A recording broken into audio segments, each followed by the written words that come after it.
almost time to go. All right. Man, how close is it? Is it 7 weeks today? Let's see. Today is the, so that would have been 1, 2, 3, 4, 5, 6, yeah, 7 weeks.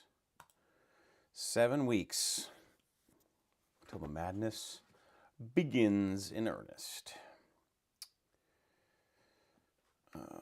Okay.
All right, almost time to go. Let's see. Start recording and we will get it rocking.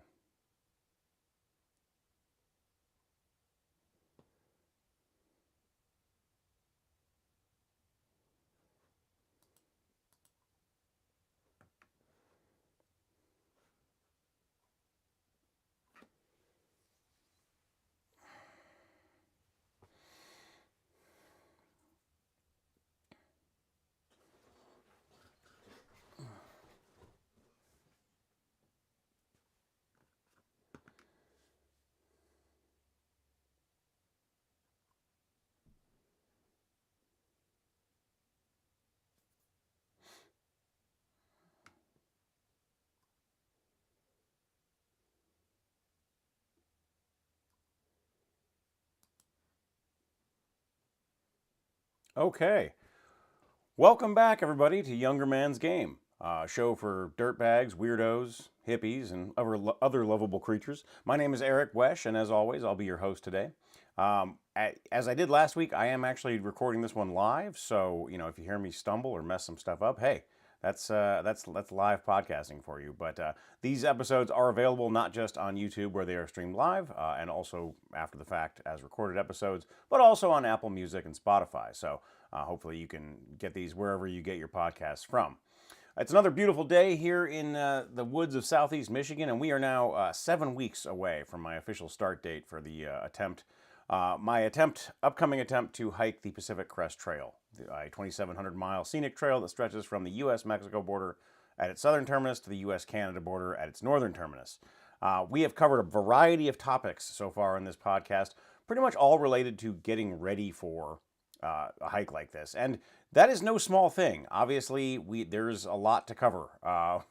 Getting yourself ready mentally, physically, and today what we'll talk about financially to make it, to almost 3,000 miles up the entire western coast of the United States on a 5-month-long hiking journey. And, look, one thing I'll say right off the bat in this episode is that what we're going to do is I'm actually going to go through and break down the costs with y'all on an average, try to get an average or a sort of baseline feel for, how much things like food and lodging and, various travel related things will cost. Then we can kind of put that together into a total number that you could use as a handy reference if you were planning one of these hikes for yourself.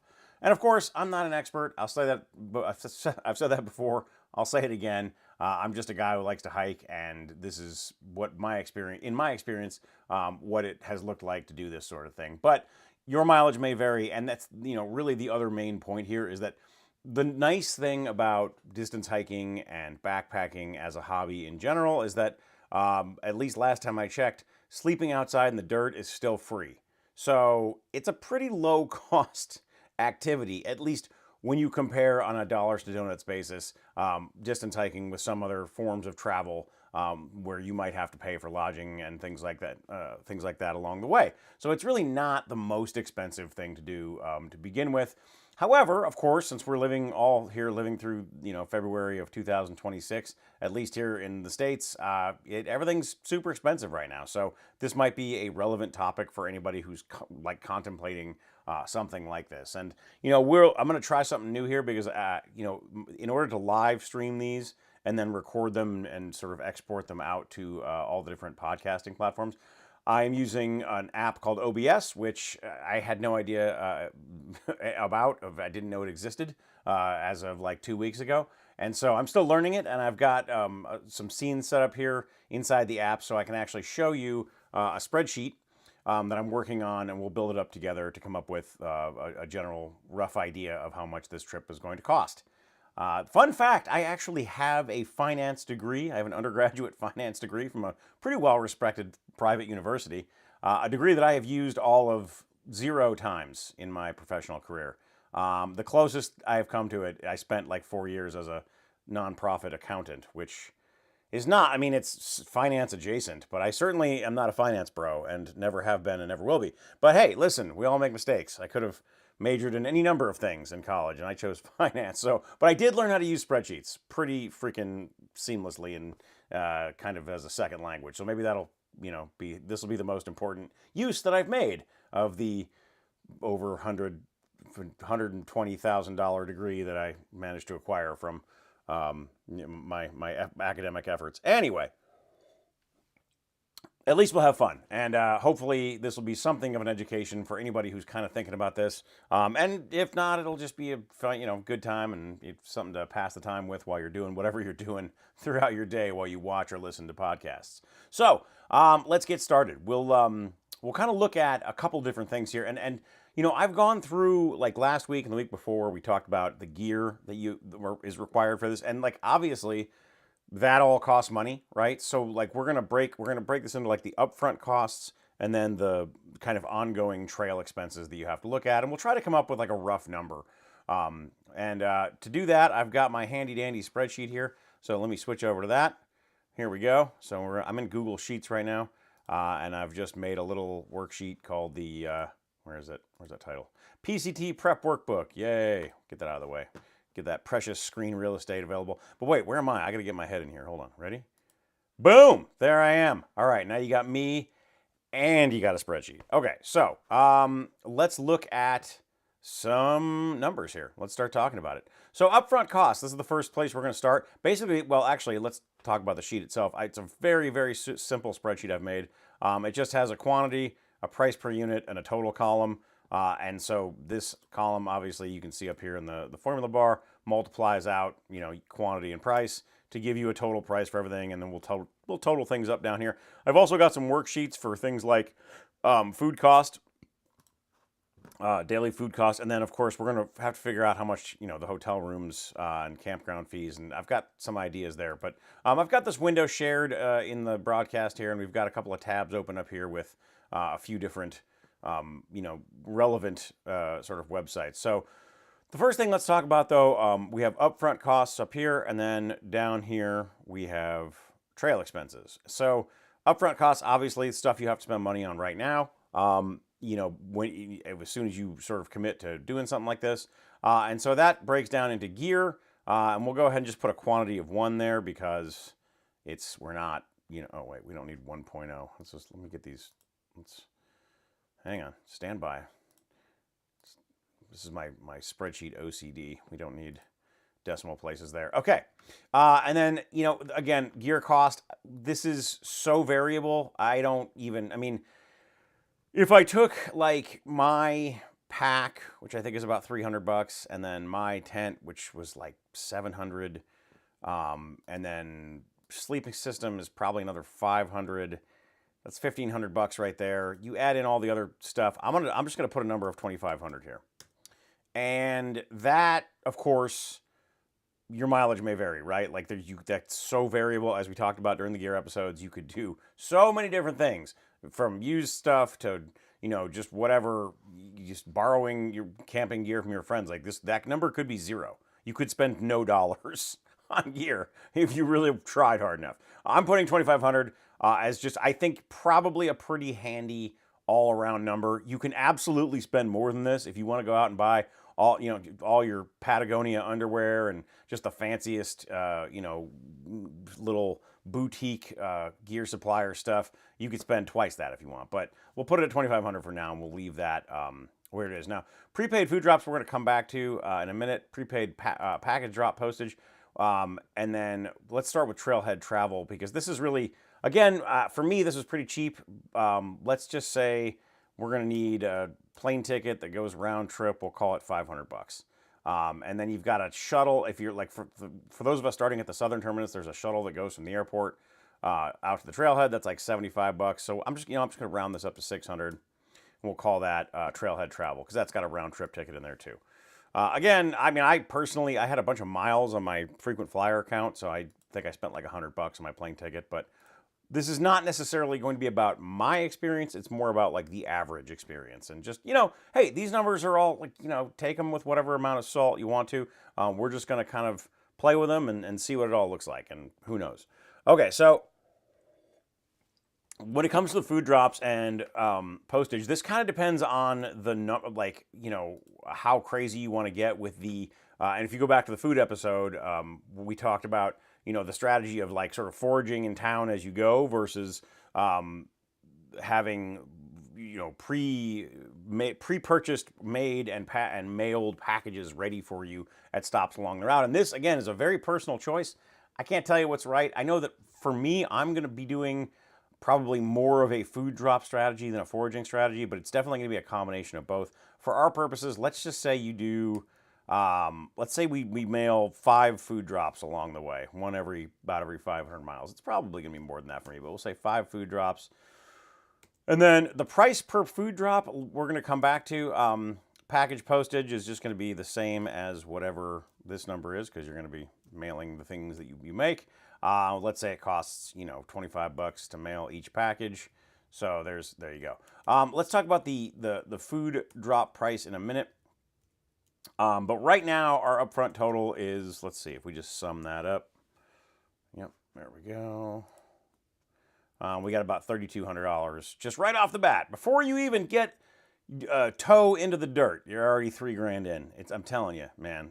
You know, nothing's cheap right now. But again, as I pointed out, there are ways to get this number down, especially up here in the gear department. You know, there's all kinds of things you can do there if you want to lighten that load. All right, getting down to trail expenses, because I want to talk about food cost first. So if I roll down here, so I want to calculate a daily food cost, and what I'm going to do basically, if I go down here, I've got a food worksheet. There it is, food drop worksheet right here. I'm going to put a little box around that just for my own sanity purposes. Let's see, I need my, stand by. There we go, boom. All right, so there we go.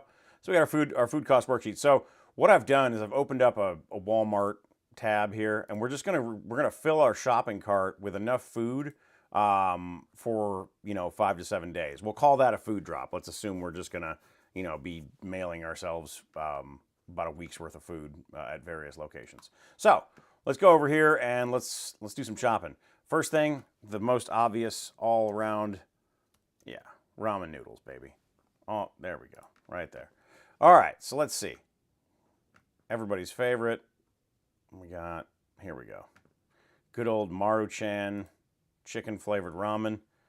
Absolutely standard stuff. We'll do a 6-pack on there, assuming you're eating one of those a day. $2. Look at that. Talk about a value food. All right. So we'll get that guy in there. What was I talking about? The Pop-Tarts, I think? Yeah, we'll make some Pop-Tarts for breakfast here. Let's see. Let's see what we got here. All right, we got, oh, okay. So,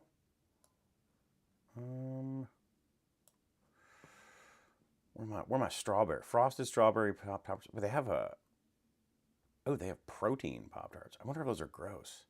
I'm going to go with the regulars. All right, let's see. This is an 8 count. Sure, fine. Throw that in there. Great. Awesome. Tortillas, obviously. Got to have them tortillas. Burrito size. The Big Daddy tortillas. There they go. Okay, Mission, tortillas, flour. Yeah, how many of those? That is 8 count. There we go. Boom. Into the cart you go. Let's see if we can get some bone broth. I don't know if they have the dehydrated broth sticks. Let's see what they got at Wally World. So let's see. I'm not seeing them. Oh, there we go. There we go. Right here. All right. The bare bones broth sticks. Can't really see that on there. Let me. So those are, yeah, eight of them. So that's about a week's worth. Beef flavored. 10 grams of protein per stick, man. Love it. Okay. I'll throw that in there. What else did I have in there? I think I had, some, what would you even call this? Like packaged chicken? Chicken in water? Let me see. This is that, like, yeah, they have it, but this is all canned. I'm looking for those little packets. They make like little, here we go. Boom. Premium white, why is that? There we go. All right, so that is the Starkist 2.6 ounce package of chicken. Let's see, net weight 2.6 ounces. Probably gonna need like 5 of those.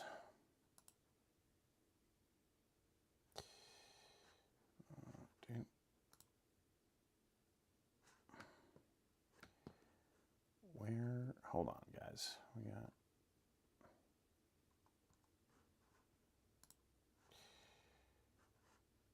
One, two, three, four, 5. Great. Okay.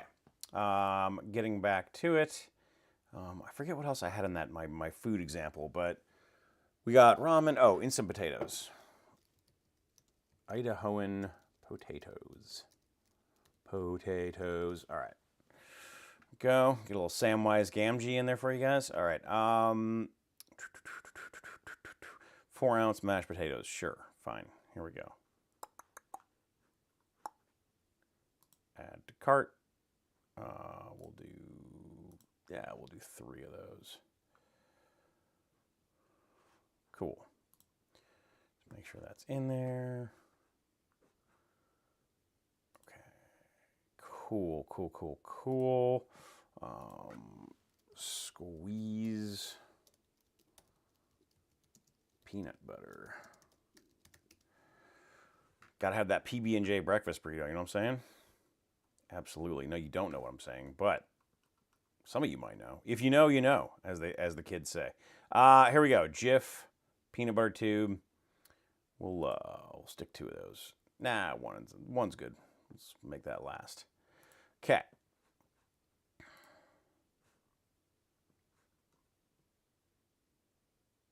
Okay.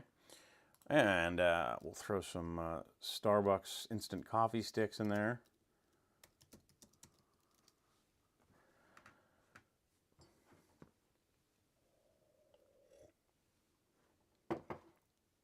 Okay, let's go with, there we go. Looks like 8 servings of instant coffee. And what else? Oh yeah, get some dried fruit. Gotta have a little fiber in there, you know? All right, let's see what they got for dried mango at Wally World. It's probably not great. Dried mango. Let's see what this Terra Sol situation is here.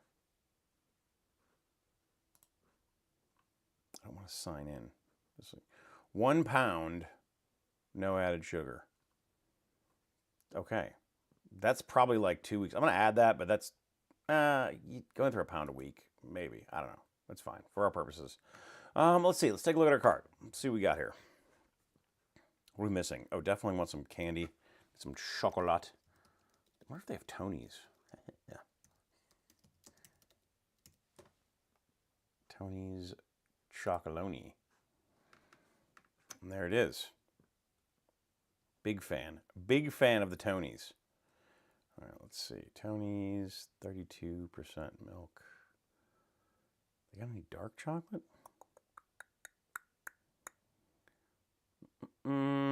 All right, doesn't matter. We'll just stick a...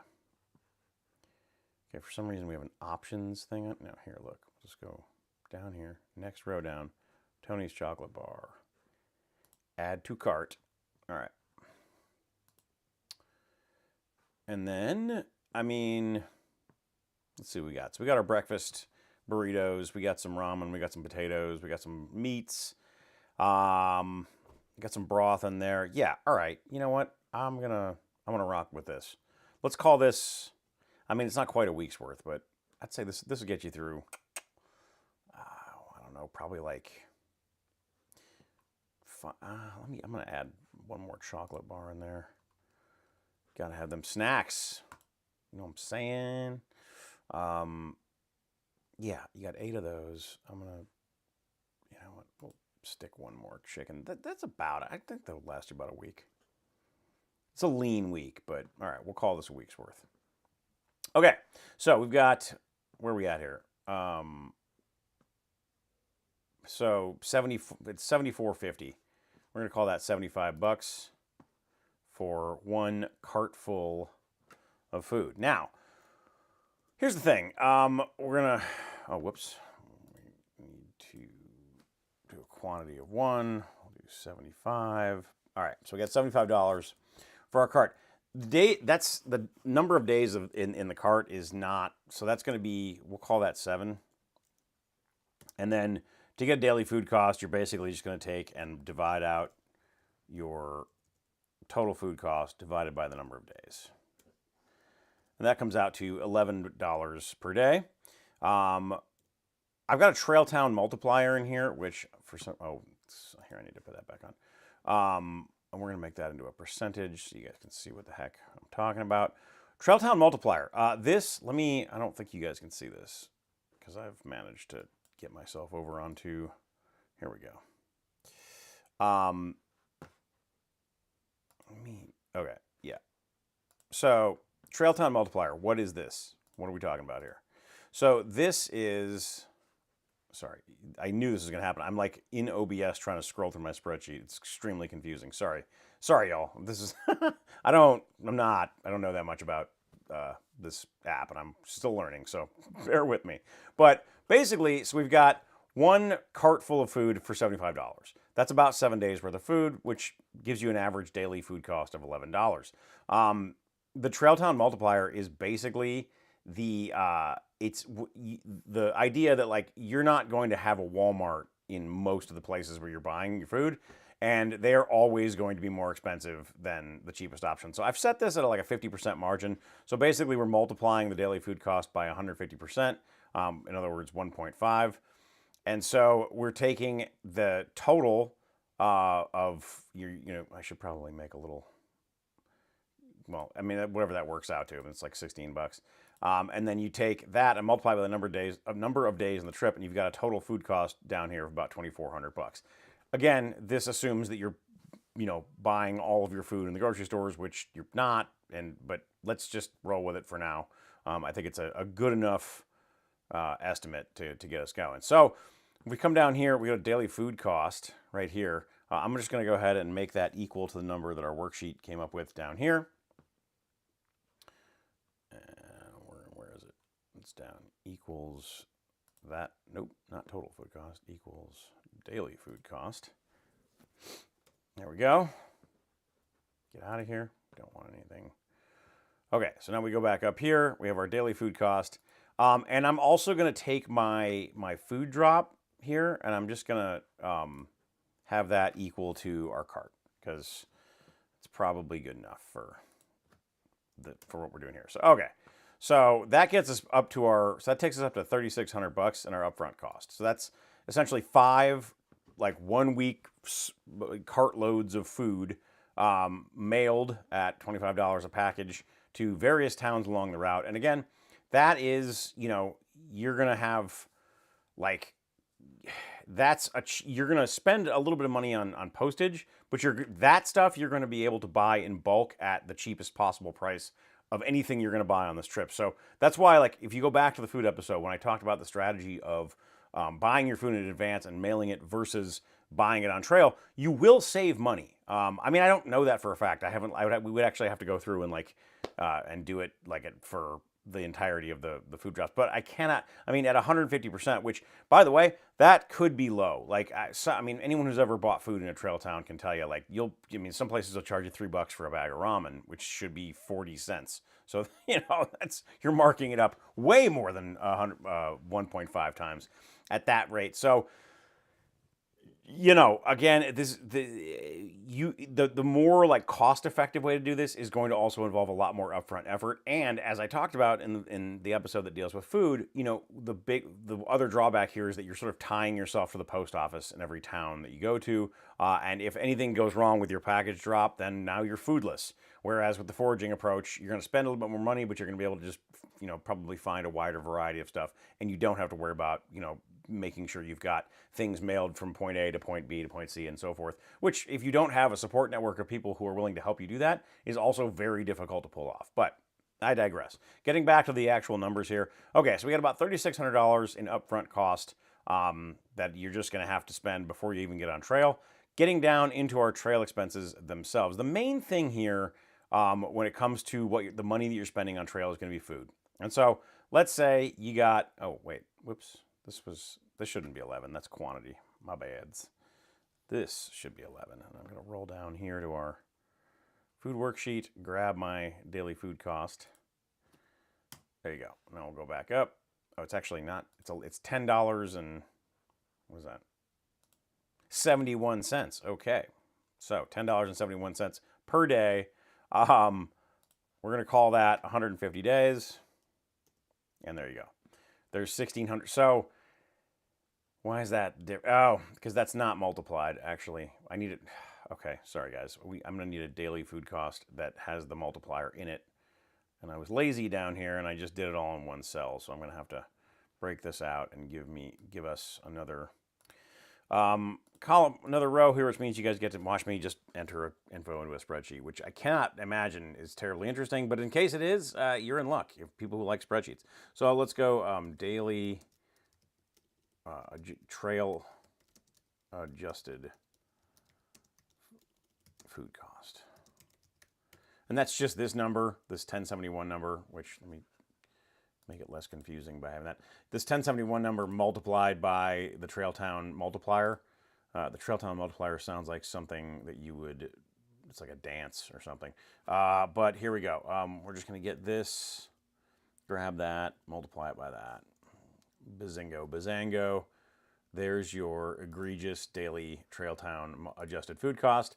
And then we're going to go back up here to our daily food cost in our trail expenses category.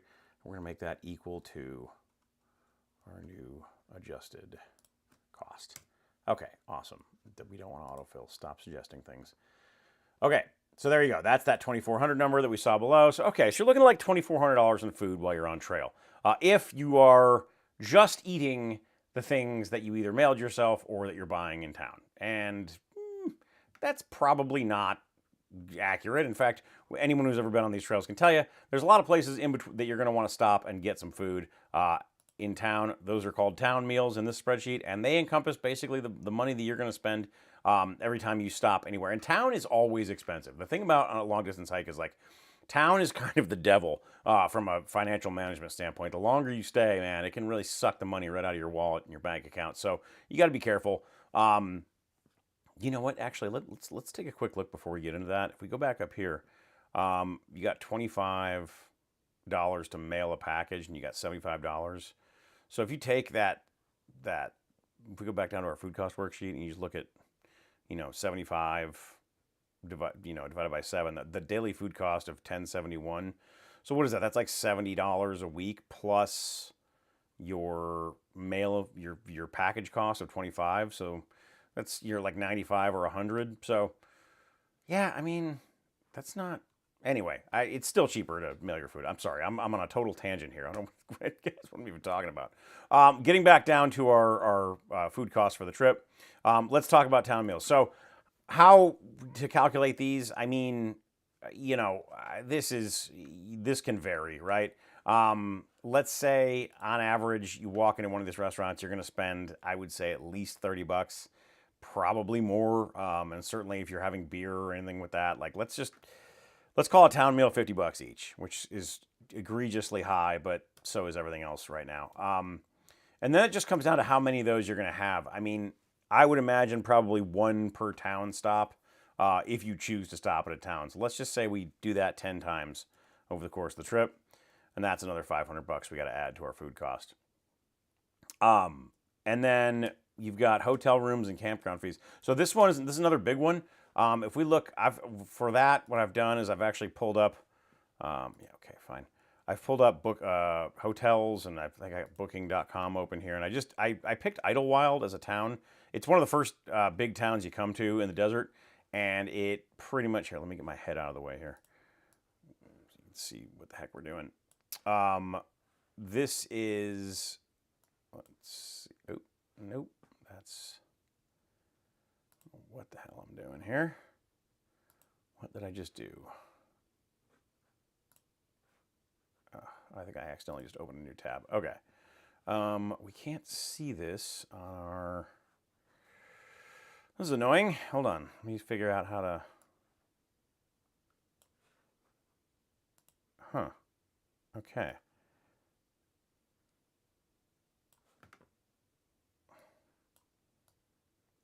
Okay, there we go. All right. So I've got a few different... I just pulled up like a one night, one person stay. Got Idlewild Inn is at 170. Taquit's Pines Retreat at 135. And then they go up from there. There's one at 255. So let's just take an average of the cheapest three real quick. Go over here. Let me put my head back up in the corner here for you guys. And so I've got let's go down to I got a little worksheet down here for that. Okay. So you can see I've just taken three hotel prices here, and I think if I remember, let's see, it was 135, 170, and 255. 170, 255. Let's just average those.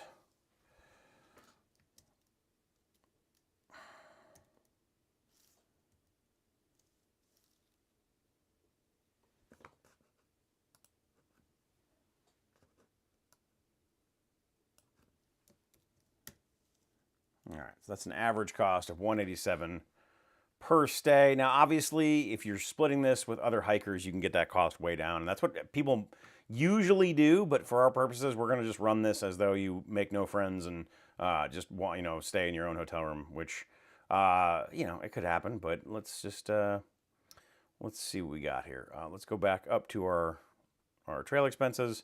We'll go to hotel rooms and campground fees, and we're just going to stick... let's assume, again, we're doing, I would say, let's probably like twice a month I would say probably. So let's do 10 of those as well. And then you're going to have this number equal to our little average down here from our hotel spreadsheet. And that gives you a hotel room average, about $1,800 over the course of the trip. Okay. And again, campsites obviously way cheaper than that. So this number, all of these numbers, quite frankly, can be manipulated. And you can save a bunch of money by doing a lot of different things, from sharing rooms with people to making sure you're choosing your town meals and the cheaper places to eat. Obviously all the different food strategy stuff can change those numbers. But again, this will just give you a kind of something to look at as a general, how much money do I want to try and set aside if I'm going to do something like this. That's kind of the point of this episode. Now, going down here, I've got some shoes. Shoes are one of those things you maybe don't think about when you think why would I need to put this as a line item? The reality is that most running shoes are not designed to last more than about 300 or 400 miles. So do the math, right? You got 2,700 miles. That's 9 pairs of shoes you're going to be running. Do you need to change your shoes every 300 miles? No, in practice you don't. You need to change your shoes as often as you need to change your shoes. And trust me, you'll know when things are falling apart and you got holes in them and the soles are falling off, then it's a good time to go get yourself a new pair.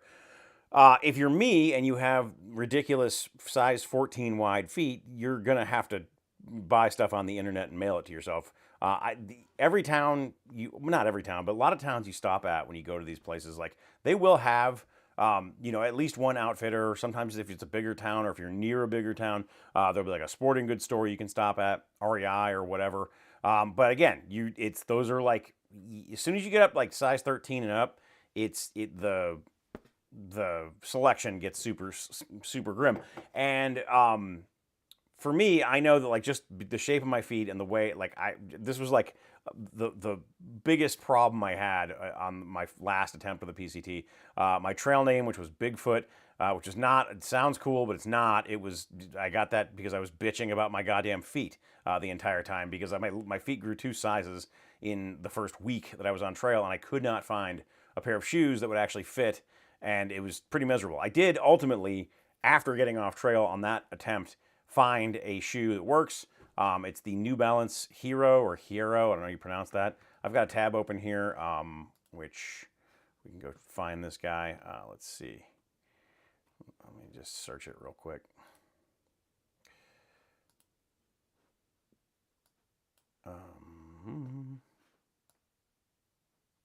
Make sure we're in the box here. Okay. Hero. Yeah, so there you go. Fresh Foam Hero. It's like 160 bucks. Let's see. Let me show that one off there. There you go. Fresh Foam Hero. 160. You know how many pairs of those shoes you're going to need? Good question. Let's go with, let's say 5. I don't know. But that's 160 bucks. That's 5 pairs.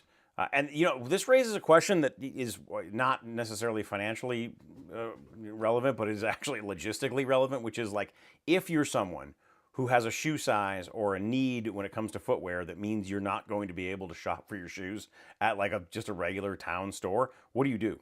And the answer there is, there's a couple different ways to handle it. In my case, because I have an absolutely awesome little support crew, people who have agreed to mail me stuff, I'm just going to set their mailing address and buy things online, have them mailed to them, and then they can then forward them to post offices that I'm going to be at along the way.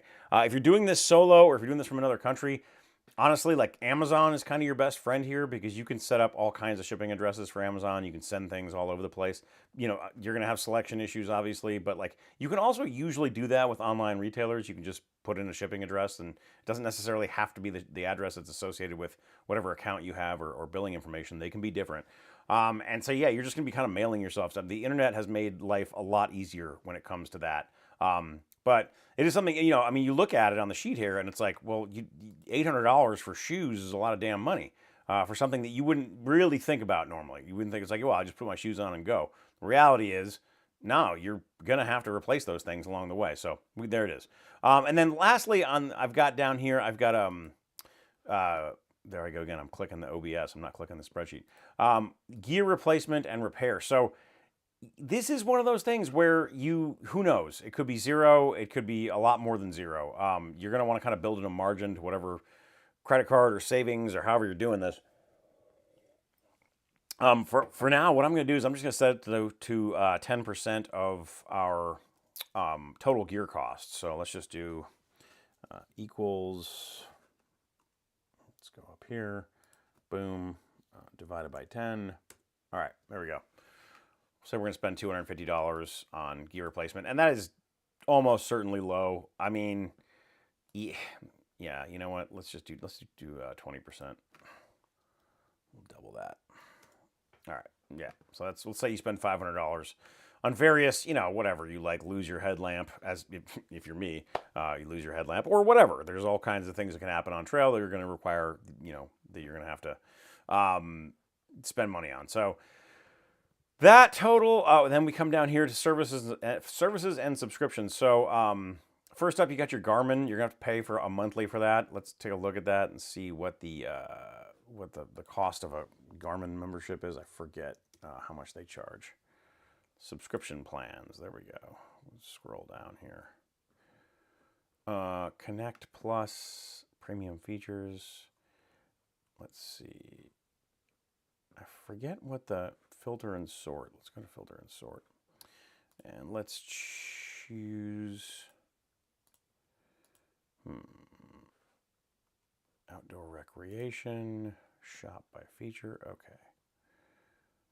Outdoor maps. We don't need, oh, InReach. Here we go. So InReach is the little device that I'm going to be carrying that will be kind of the SOS button, as you can see here on the little icon. The consumer plans, if you do the, let's see, the plan features, if you scroll down here, I mean, you could pay, a little to a lot depending on what you want. Mostly you have, the difference between the two cheapest ones is that you can do satellite check-ins for free on an unlimited basis for the next one up, whereas they're 10 cents a message on the cheapest one. So the cheapest one is $8. I think you're going to want to bump up to 15. And then of course, standard and premium, you have all kinds of other features. They just add basically more data you can use. I'm going to just go rock with the essential. It's really all I need. And so we're going to add that in down here on our spreadsheet at, we're going to have 5 months of that at $15 a month, $75 worth of Garmin. And then because, we're using the phone to use apps like Wayout and stuff. And Wayout, you actually do have to buy maps. I forget how much those cost, but those are a one-time deal. And if you've already bought them like I have, then you're not spending any money on them. So leave that off. So we got 5 months. How much? I think I pay like $120 for my stupid cell phone. So there you go. There's $600 for that, which gives us a grand trail expenses total of, drum roll please. Nope, we're gonna, let's see, we're gonna make that D16. Okay. Is that everything for trail? Yeah, that's all our trail expenses. All right, boom. Okay, there you go. So over the course of 5 months, that you got about $6,700 worth of expense.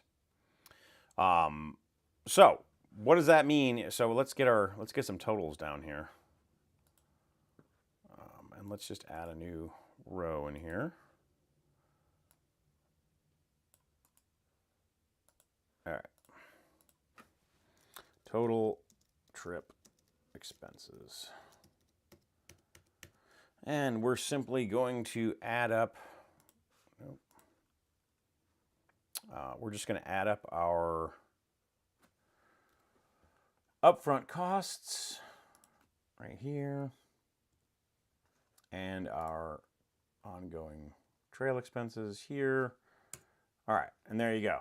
10 G's, $10,352.40. So by no means is that a small amount of money. However, when you consider that it's, being sort of spread out over 5 months, it's not bad. It's like $2,000 a month, which, since this is technically a recreational activity, I guess you'd have to compare that to like a vacation or something. And I can't imagine a 5-month vacation for $10,000 doing pretty much anything else. That said, it's a chunk of change, right? I mean, even if you just take the monthly, the expenses you're going to have to lay out for while you're out there, still, almost $7,000, which, that means like basically if you're just going to head out and you've got all your gear, like you got to basically have, either $7,000 of cash or credit to pay for all the things you're going to have to encounter on trail. Again, this is a very movable number. And look, you want to save money on this trip, there's all kinds of ways to do it. Like this one right here, if you go to hotel rooms and town meals right there, you add those up, that's, $2,300. So that's a third right there. That's a third. You could, you can reduce your total expenses by a third by not, eating town meals, by not staying in hotels. And of course, if you are staying in hotels or campgrounds, if you were splitting that cost, there are ways to get that down. Daily food cost, again, that number's probably a little high. but not really. I mean, I think ultimately, like, I kind of just ramshackled a cart together, and the fact is, like, you're gonna be buying different stuff, and you'll find as you go that some stuff is more to your liking than others, and the reality is you could easily spend twice that on food if you really wanted to. But I think that's like a good kind of low ball way, kind of average low ball kind of dirt bag hiker cart. If we go back over here and look at the Walmart, I think I actually, oh yeah, if we go back here and look at this cart, I mean. That is enough. I mean, you're looking at, I would say, like, my like back of the napkin, or just the way I think about it is I plan usually to spend like $100 a week on food. And, what are you looking at here? I mean, 5 months, let's just do that real quick. 5 months, what is that divided by, or times 4 is like 20 weeks. So equals this. Divided by 20. Yeah, I mean, that's like $120 a week for food. If I no, not can't guys can't even see that. What I did in this little cell here, you can see it's highlighted, is I just took the total food cost, over 150 days, and I just divided it out by 20 weeks. And that's, I mean, look, $120 a week on food is like, that's kind of, it would be low if we were talking about buying groceries. I mean, at least here, I mean, it's living off $120 a week of groceries is actually quite difficult. This is obviously a lot of like dried goods and ramen and stuff, so it's a little bit less expensive. I think it can be done, and it could probably be done for less than that, but I think that's a pretty reasonable estimate. Going down here through Town Meals, again, this one's the killer. Like, this right here is like, you got to get this down as low as you can, and it's tough. I'll tell you that right now. That's going to be because, first of all, when you walk, if you've been walking for a week through just wild places, and you're in that calorie deficit we were talking about, and you're hungry already, and you've been eating nothing but like ramen and tortillas for 5 days straight, and you go to a town where you can get like a burger. I mean, you're gonna want to get that burger. Like, it's gonna be almost impossible to say no to that. And that hiker hunger, shit, man, you're gonna go in there and want to order 2 meals. Not to mention, if you're hiking with other people, they're probably all going to want to stop. So, like, you gotta be as careful as you can with this line item, the Town Meals. And I didn't include in this like all the beers, because, like, look, you go into a town, there's definitely going to be like the opportunity to buy a case of beer and take it back to your campground or whatever.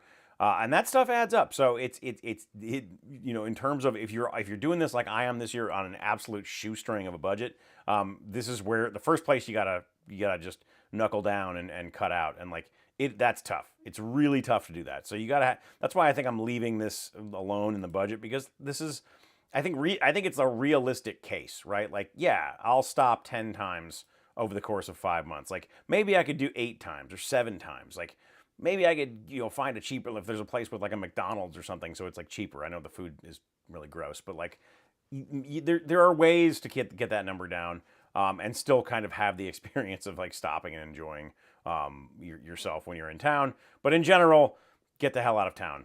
Keep going. Stay as long as you need. Like, do some laundry, fix the hole in your air mattress, and then keep walking. Get back out, because you know where it doesn't cost any money to sleep? The ground in your tent, which is that way. Just keep going. Just keep going past town. Free lodging ahead.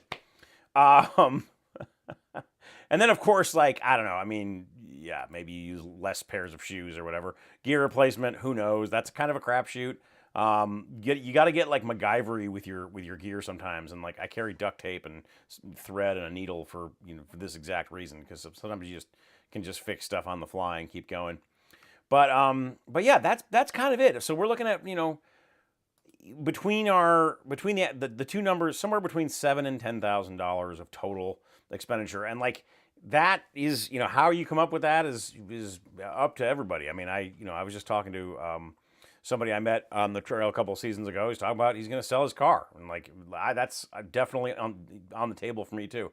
It's about the only thing I own as a car, and I think it's worth like $3,000, so it's not going to get me that far. But I've also managed to find employment here for a while now, and I've been socking away as much money as I can, and that's just look, at some point you got to just kind of run what you brung, and I'm fortunate in that I have all this gear already lined up, so I don't have that big chunk of money to look at.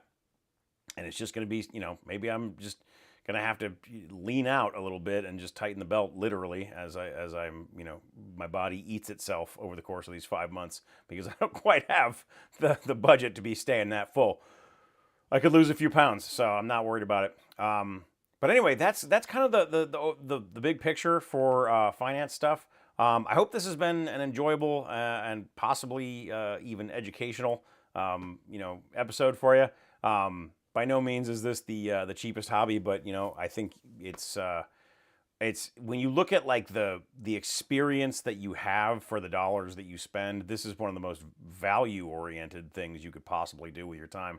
I mean, I can't imagine doing something for 5 months that takes you to as many different places and allows you to see as much of the world as you can doing this for that amount of money. Frankly, it's